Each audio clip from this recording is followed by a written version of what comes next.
Halo, perkenalkan nama saya Luciana. Di sini saya akan menjelaskan materi tentang pengaruh gerakan literasi sekolah terhadap minat baca dan hasil belajar. Yang pertama yaitu tentang teori kegiatan literasi, yaitu pengertian literasi. Menurut Depdiknas 2004, literasi diartikan sebagai keterampilan dan pengetahuan yang dibutuhkan tidak untuk dapat sekedar hidup dari segi finansial, tetapi juga sebagai suatu yang dibutuhkan untuk mengembangkan diri secara sosial, ekonomi, dan budaya dalam kehidupan modern. Selanjutnya, menurut Eisner dalam Yunus A. dan kawan-kawan, mengatakan bahwa multiliterasi dan literasi di era digital ini saat ini merupakan kemampuan membaca, menulis, melukis, menari, ataupun kemampuan melakukan kontak dengan berbagai media yang memerlukan literasi. Eisner berpendapat bahwa literasi dipandang sebagai cara untuk menemukan dan membuat makna dari berbagai bentuk ekspektasi yang ada di sekitar kita. Pandangan Eisner tersebut senada dengan pandangan C. Luke dalam Yunus A. dan kawan-kawan yang mengatakan bahwa multiliterasi atau literasi di era digital saat ini merupakan kemampuan memandang pengetahuan secara integratif, tematik, multimodal, dan interdisipliner. Selanjutnya, Kara Lenzi Naibabu memandang bahwa literasi dapat diartikan sebagai kemampuan membaca dan menulis. Literasi disebut juga dengan melek huruf atau keaksaraan. Makna tersebut adalah makna yang sempit dari 9 literasi.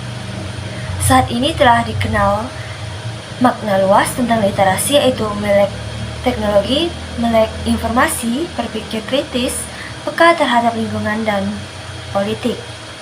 Pendapat di atas merujuk pada hasil konferensi Praha tahun 2003. Konferensi Praha tahun 2003 memperbarui pengertian literasi. Makna literasi yang awalnya dibatasi pada kemampuan baca dan tulis dimaknai juga mencakup bagaimana seseorang berkomunikasi dalam masyarakat. Literasi juga bermakna praktik dan hubungan sosial yang terkait dengan pengetahuan, bahasa, dan budaya. Nah, berdasarkan pengertian literasi yang telah diungkapkan oleh para ahli, maka dapat diketahui bahwa literasi merupakan kemampuan yang kompleks. Bukan hanya kemampuan membaca dan menulis yang terdapat di dalamnya, melainkan terdapat beberapa kemampuan mengambil dan maknai jenis-jenis teks, serta kemampuan siswa untuk berpikir menggunakan sumber-sumber pengetahuan yang ada, baik dalam bentuk visual, cetak, maupun audio visual. Kemampuan literasi dasar dapat diperoleh dengan cara membaca, menulis, menyimak, berhitung, dan juga berbicara. Selanjutnya yang B yaitu pengertian gerakan literasi sekolah atau GLS. Menurut Gestalt dalam Almari Abu, belajar adalah suatu proses yang aktif yang bukan hanya aktivitas nampak seperti gerakan tubuh, melainkan juga aktivitas mental seperti proses berpikir, mengingat, dan sebagainya. Literasi menjadi sarana siswa dalam mengenal, memahami, dan menerapkan ilmu yang didapatkannya di bangku sekolah. Gerakan literasi sekolah merupakan gerakan yang memperkuat gerakan penumbuhan budi pekerti. Pemerintah mengeluarkan kebijakan penumbuhan budi pekerti siswa melalui 7 pembiasaan yang salah satunya adalah gerakan literasi sekolah ini. Nah, melalui sebagaimana dituangkan dalam Peraturan Menteri Pendidikan dan Kebudayaan Nomor 23 Tahun 2015, kegiatan di dalam gerakan tersebut adalah kegiatan 15 menit membaca buku non-pelajaran sebelum waktu belajar dimulai. Kegiatan ini dilaksanakan untuk menumbuhkan minat baca serta meningkatkan keterampilan membaca agar pengetahuan dapat dikuasai secara lebih baik. Materi baca, nilai-nilai budi pekerti berupa kearifan lokal, nasional, dan global yang disampaikan sesuai jenjang pendidikan dan tahap perkembangan siswa. Selanjutnya, gerakan literasi sekolah menurut Kemdikbud, yaitu merupakan suatu usaha atau kegiatan yang bersifat partisipatif dengan melibatkan warga sekolah, seperti peserta didik, guru, kepala sekolah, tenaga kependidikan, pengawas sekolah, komite sekolah, orang tua atau wali peserta didik, akademisi, penerbit, media massa, masyarakat, atau tokoh yang dapat mempresentasikan keteladanan dunia usaha dan lain-lain dalam memangku kepentingan di bawah koordinasi Direktorat Jenderal Pendidikan Dasar dan Menengah Kementerian Pendidikan dan Kebudayaan. Nah, menurut penilaian, kemampuan membaca yang dilakukan oleh Program for International Student Assessment atau PISA dalam Yunus A dan kawan-kawan mengatakan bahwa Indonesia merupakan negara dengan tingkat kemampuan membaca rendah. Berdasarkan penilaian PISA, pada tahun 2000 diketahui Indonesia memiliki skor 371 serta menduduki negara dengan kemampuan membaca terendah ketiga dari negara yang dinilai. Pada tahun 2013, skor kemampuan membaca peserta didik Indonesia sebesar 383. Hal tersebut menempatkan Indonesia pada peringkat 39 dari 40 negara. Pada tahun 2006, skor kemampuan membaca Indonesia sedikit mengalami peningkatan, yakni sebesar 393 yang membuat Indonesia menempati peringkat 48 dari 56 negara yang masuk dalam penelitian PISA. PISA kembali merilis hasil penelitiannya pada tahun 2009, 2012, dan juga tahun 2015 kembali Indonesia menunjukkan kemampuan membaca yang masih rendah. Nah, berpijak pada data empiris tersebut, upaya peningkatan kemampuan peserta didik pada permasalahan ini menuntut pemerintah untuk menciptakan strategi khusus untuk meningkatkan minat baca dan kemampuan membaca siswa. Gerakan literasi sekolah ini mempunyai tujuan untuk membiasakan dan memotivasi peserta didik untuk mau membaca dan menulis guna menumbuh budi pekerti. Gerakan literasi sekolah memperkuat gerakan penumbuhan budi pekerti sebagaimana dituangkan dalam Menteri Pendidikan dan Kebudayaan Nomor 23 Tahun 2015. Diperkuat dan diperjelas dalam Undang-Undang Nomor 23 Tahun 2015 tentang penumbuhan budi pekerti, yaitu pada bagian mengembangkan potensi diri peserta didik secara utuh yang berbunyi, setiap peserta didik mempunyai potensi yang beragam. Sekolah hendaknya memfasilitasi secara optimal agar peserta didik bisa mengenali dan mengembangkan potensinya. Nah, kegiatan yang wajib itu ada dua, yaitu menggunakan 15 menit sebelum hari pembelajaran untuk membaca buku selain buku mata pelajaran atau hari-hari. Yang kedua, tertentu untuk kegiatan olah fisik seperti senam kesegaran jasmani dilaksanakan secara berkala dan rutin, sekurang-kurangnya 1 kali dalam seminggu. Nah, pembiasaan yang secara jelas mengatur gerakan literasi sekolah. Di antara 7 pembiasaan lainnya adalah pembiasaan tentang mengembangkan diri peserta didik secara utuh. Pembiasaan ini menghendaki kegiatan literasi selama 15 menit sebelum proses pembelajaran pada setiap pagi hari awal pembukaan pembelajaran di dalam kelas. Dengan peserta didik dalam pelaksanaannya membaca buku pengetahuan yang bukan berupa buku pelajaran dengan tujuan untuk membuka wawasan dan pengalaman yang lebih dari proses literasi yang dilaksanakan peserta didik. Selanjutnya yang C, yaitu tujuan gerakan literasi sekolah. Tujuan gerakan literasi sekolah dibedakan menjadi 2 macam, yaitu tujuan umum dan juga tujuan khusus. Tujuan umum gerakan literasi sekolah adalah untuk menumbuh kembangkan budi pekerti peserta didik melalui pembudayaan ekosistem literasi sekolah yang diwujudkan dalam kegiatan literasi sekolah agar mereka menjadi pembelajar sepanjang hayat. Selanjutnya, tujuan khusus gerakan literasi sekolah antara lain: yang pertama, menumbuh kembangkan budaya literasi di sekolah. Yang kedua, meningkatkan kapasitas warga dan lingkungan sekolah agar literat. Yang ketiga, menjadikan sekolah sebagai taman belajar yang menyenangkan dan ramah anak agar warga sekolah mampu mengelola pengetahuan. Dan yang terakhir, menjaga kelanjutan pembelajaran dengan menghadirkan beragam buku bacaan dan mewadahi berbagai strategi membaca. Selanjutnya, yaitu menurut Teguh, tujuan GLS adalah untuk menjadikan sekolah sebagai komunitas yang memiliki komitmen dan budaya membaca yang tinggi serta kemampuan menulis yang komprehensif. Selanjutnya yaitu yang D, komponen literasi.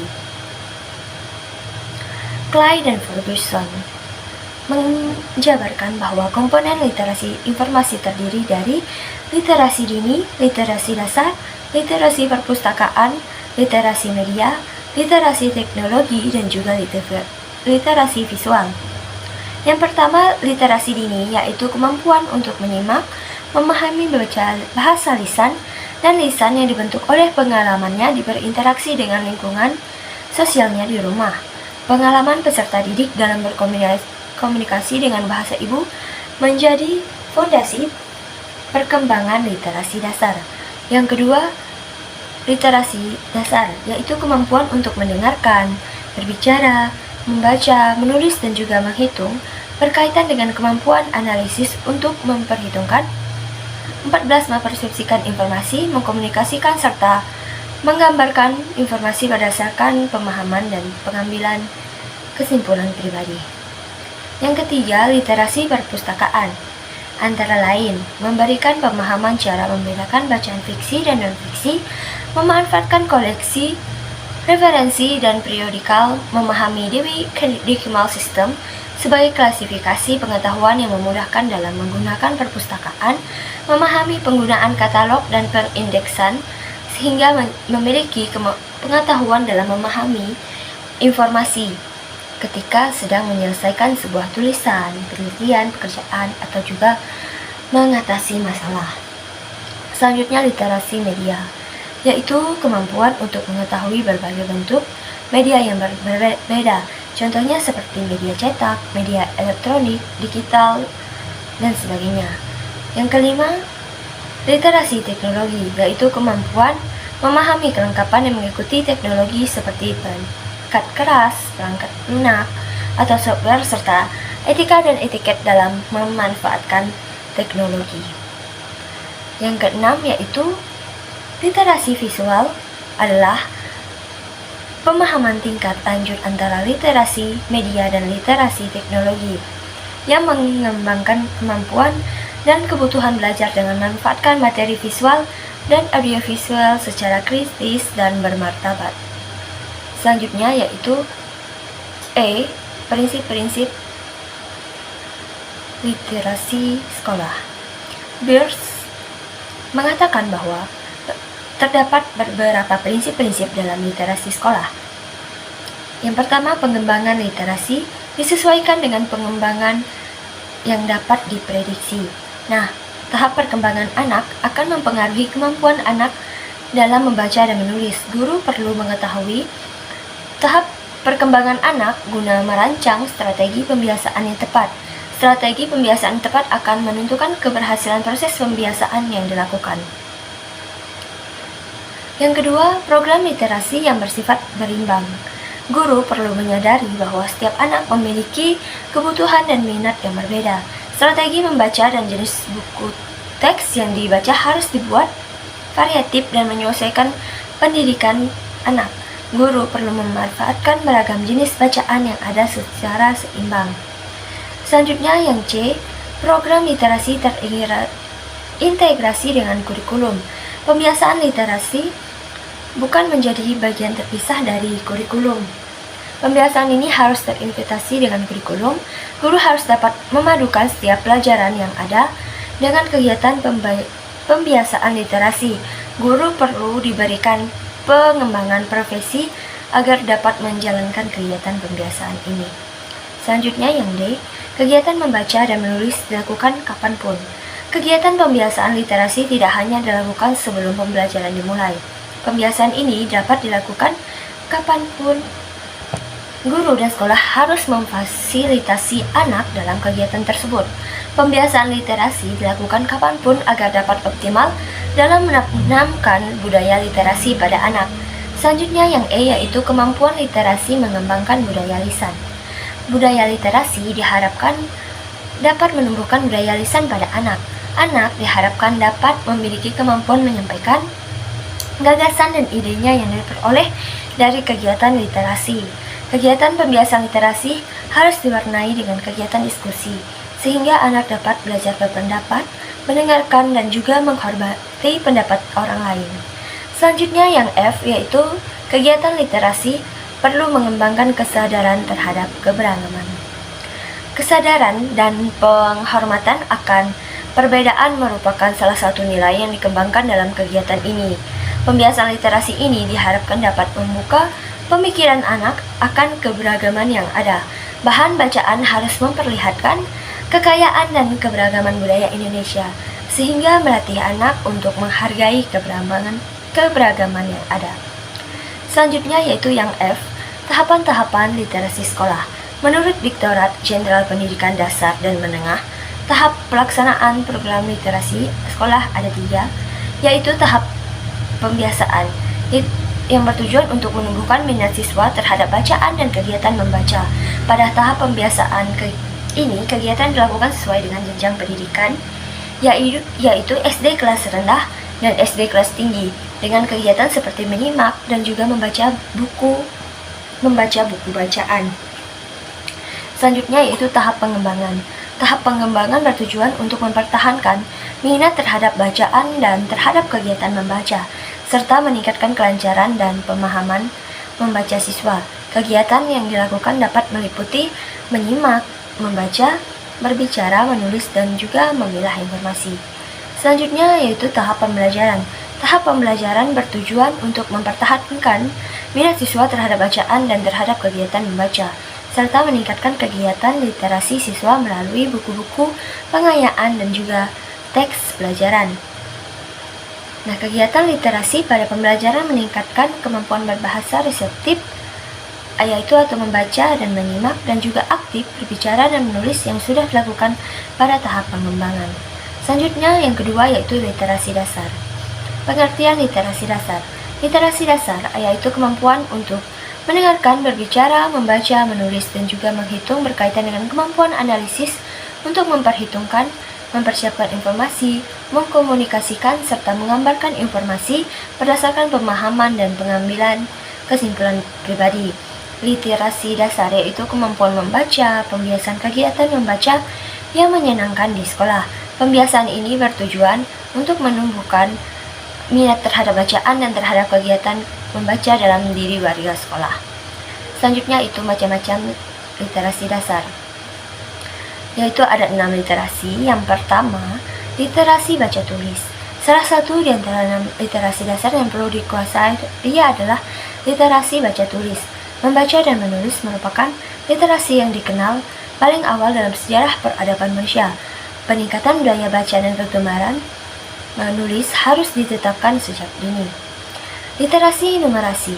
Literasi numerasi adalah pengetahuan dan kecakapan untuk menggunakan berbagai macam angka dan simbol-simbol yang terkait dengan matematika dasar untuk memecahkan masalah praktis dalam berbagai macam konteks kehidupan sehari-hari. Selanjutnya yang ketiga, literasi sains. Hal ini dapat diartikan sebagai pengetahuan dan kecakapan ilmiah untuk mampu mengidentifikasi pertanyaan, memperoleh pengetahuan baru, menjelaskan fenomena ilmiah, serta mengambil kesimpulan berdasarkan fakta. Yang kelima, literasi digital. Menurut Ananto, memasuki era industri 4.0, perpustakaan memiliki tantangan yang berbeda dengan era sebelumnya. Karenanya tantangan saat ini adalah networking dan knowledge sharing. Perpustakaan ke depan harus terkoneksi satu sama lain. Abad nanti data adalah barang publik. Semua orang harus biasa mengakses itu di mana saja dan kapan saja. Selanjutnya yaitu literasi budaya dan kewargaan. Literasi budaya merupakan kemampuan dan memahami dan bersikap terhadap kebudayaan Indonesia sejak identitas bangsa. Sementara itu, literasi kewargaan adalah kemampuan dalam memahami hak dan kewajiban warga negara. Selanjutnya yang ketiga yaitu minat baca. Pengertian minat baca. Farida Wahim mengungkapkan bahwa minat baca ialah keinginan yang kuat akan wujudkannya dengan kesediaan untuk mendapatkan bahan bacaan dan kemudian membacanya atas kesadaran sendiri. Seseorang yang mempunyai minat membaca yang kuat yang akan diwujudkannya dalam kesediaannya untuk mendapat bahan bacaan dan kemudian membacanya atas kesadaran sendiri atau dorongan dari luar. Berdasarkan pengertian di atas dapat disimpulkan bahwa minat membaca adalah suatu rasa lebih suka dan rasa ketertarikan pada kegiatan membaca yang ditunjukkan dengan kegiatan dan kecenderungan untuk memperhatikan aktivitas tersebut tanpa ada yang menyuruh atau dilakukan dengan kesadarannya, menimbulkan perasaan senang serta adanya usaha seseorang untuk membaca yang dilakukannya karena adanya motivasi dari diri sendiri. Selanjutnya faktor yang mempengaruhi kegiatan membaca. Yang pertama ada faktor fisiologis, mencakup kesehatan fisik, pertimbangan neurologi dan jenis kelamin. Beberapa ahli mengemukakan bahwa keterlatar belakangan neurologis, misalnya berbagai cacat otak dan kekurangan matang secara fisik, merupakan salah satu faktor yang dapat menyebabkan anak gagal dalam meningkatkan kemampuan membaca pemahaman mereka. Selanjutnya faktor intelektual. Istilah inteligensi didefinisikan sebagai suatu kegiatan berpikir yang terdiri dari pemahaman yang esensial tentang situasi yang diberikan dan meresponnya secara tepat. Secara umum ada hubungan antara kecerdasan yang diindikasikan oleh IQ dengan rata-rata peningkatan remedial membaca. Tingkatan inteligensi membaca itu sendiri pada hakikatnya proses berpikir dan memecahkan masalah. Dua orang yang berbeda IQ-nya sudah pasti akan berbeda hasil dan juga kemampuan membacanya. Yang ketiga yaitu faktor lingkungan. Faktor lingkungan ikut mempengaruhi kemajuan membaca peserta didik yang mencakup latar belakang dan pengalaman peserta didik di rumah serta sosial ekonomi keluarga peserta didik. Minat baca adalah suatu kecenderungan, kepemilikan, keinginan, serta ketertarikan yang kuat dan disertai usaha-usaha yang terus-menerus pada diri seseorang terhadap kegiatan membaca yang dilakukan secara terus-menerus dan diikuti dengan rasa senang tanpa paksaan atas keinginannya sendiri ataupun dorongan dari luar, sehingga seseorang tersebut mengerti dan memahami yang dibacanya dengan dipengaruhi beberapa faktor berupa faktor psikologi, intelektual, dan juga lingkungan. Berdasarkan kesimpulan tersebut dapat disimpulkan bahwa minat baca adalah salah satu dorongan yang berasal dari dalam diri maupun dari luar diri setiap individu untuk membaca, dikarenakan adanya motivasi yang mendorong individu tersebut. Dengan adanya minat baca yang kuat yang dimiliki oleh siswa, maka akan berpengaruh terhadap hasil belajar dan juga pengetahuan siswa serta tingkat kecerdasan siswa, karena dari kebiasaan membaca yang dilakukan oleh siswa dapat memberi pengaruh kepada otak untuk terbiasa berpikir dan mengolah informasi dan menemukan hal-hal terpenting terkandung di dalamnya. Baik, mungkin hanya ini saja yang dapat saya sampaikan. Akhir kata saya ucapkan terima kasih.